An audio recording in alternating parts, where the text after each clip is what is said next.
Hello everyone. నాకు ఒక comment వచ్చింది. బయట స్పేస్ సిల్క్ 1300 రేంజ్లో సేల్ చేస్తుంటే మీరెందుకు 800లో సేల్ చేస్తున్నారు, మీది శారీ క్వాలిటీ బాగోదా అని నాకు ఒక కామెంట్ వచ్చింది. వేరే వాళ్ళు ఎవరిని నేను తప్పు పట్టట్లేదండి. ఏ రీజన్తో అవని వాళ్ళ ఫేమస్ అయి ఉండొచ్చు, లేకపోతే వాళ్ళ బ్రాండ్ నేమ్ అయి ఉండొచ్చు. నేను వాళ్ళని ఎవరిని తప్పు పట్టట్లేదు. బట్ ఇంత కాంపిటీషన్ ఉంది. సో ఇంత కాంపిటీషన్లో నేను కొత్తగా స్టార్ట్ చేశాను. నేను కూడా అదే రేట్కి సేల్ చేశాను అనుకోండి, మీరు నా దగ్గర ఎందుకు కొంటారు? నేను ఎవరిని అసలు నా గురించి మీకు ఏం తెలుసు? ఏం తెలియదు కదా.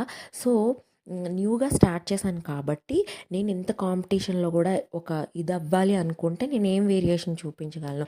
నేను ప్రైస్ వేరియేషన్ చూపించగలను. నాకు అది పాసిబిలిటీ అవుతుంది కాబట్టి నేను బడ్జెట్లో ఇవ్వగలుగుతున్నాను. పాసిబిలిటీ అవ్వకపోతే అలానే సేల్ చేస్తామేమో, పాసిబిలిటీ అవుతుంది.